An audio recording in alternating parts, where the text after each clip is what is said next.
If you stick with that and you're consistent, which is probably the biggest thing that you can take away from this, you'll actually start to see improvements, okay?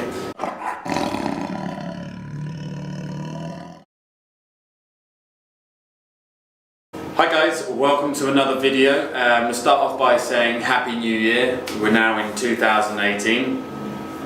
What we're going to look at today is a little bit of a follow-on the previous 4 videos that I did. If you haven't seen those already, make sure you go back and have a look.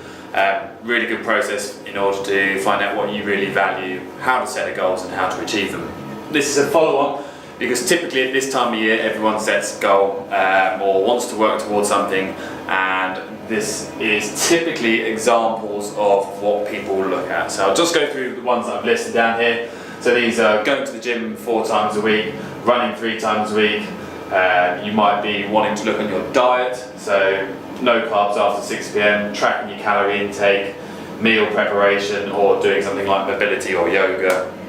As I said, these are just examples, but these are some of the things that people would go through or want to achieve in the new year.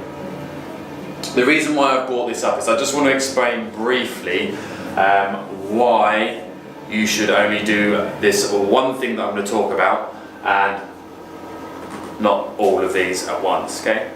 If you want to achieve something, guys, so if you're wanting to work towards a particular goal, you want to make sure that you can really focus on that, okay? So when we've got these, you're trying to do this all at once, okay? You're doing these elements, and you would go through this normal cycle. So down here on this graph, grab a pen, we've got time, so we've got some weeks left up here, and you've got the effort that you put into. During the first week of the holidays or coming back from the Christmas period, you're really enthused about what you're going to do. You say, this is 2018, this is going to be the new start, it's going to be new me, I'm going to be able to achieve this. And you start off going to the gym 4 times a week, you're prepping your meals, you're tracking your calories, you're in bed early, you're eating no carbs, etc, etc.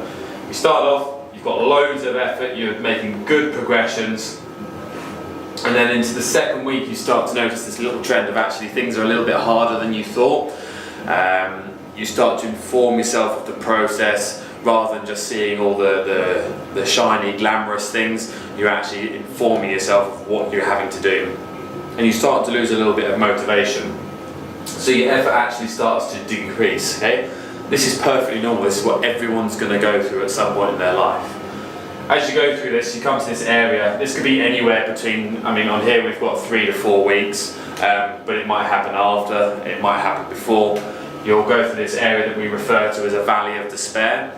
This is where everything seems like a task, it's all difficult, you're not too sure whether you can keep it, and you start to drift away from some of the things that you're doing. If you stick with that and you're consistent, which is probably the biggest thing that you can take away from this, you'll actually start to see improvements, okay? If you're sticking with something consistently, then you will make goal, regardless of what that is, whether it's fitness, whether it's food, whether it's learning a language, whatever it is, consistency in your efforts will reap rewards. If you do that, you'll see the effort will start to pick up again, and you'll progress through and you'll actually get the results that you want because you're enjoying that process. As I mentioned, I'm going to tell you to do one thing. That one thing I want you to focus on is this. Okay? Just focusing on one task. That is the best bit of advice that I could give anyone. Okay? Rather than trying to do everything all at once, focus on one aspect, become really good at it, get the consistency coming through, then looking at adding those other elements, okay? If we're looking at the points that you come up with, and we would say which one of those is essential for you getting the best results. So if you compare the different things that you've pointed out at and say, okay, which one is more of a priority or essential compared to the other one, cross it off and work through to find out which one you think is going to give you the biggest impact, you're going to enjoy the most and is the most sustainable. If you can achieve that for a longer period of time, then you know, actually, yep, I'm good to go, and we can build on from there.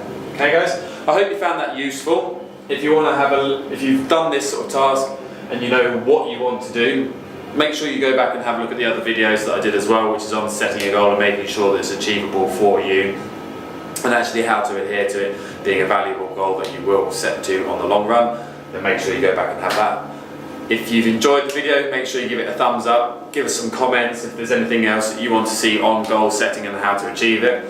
And I will see you next week. Hope you enjoy it, guys, and work hasn't been too bad over this first week back. See you later.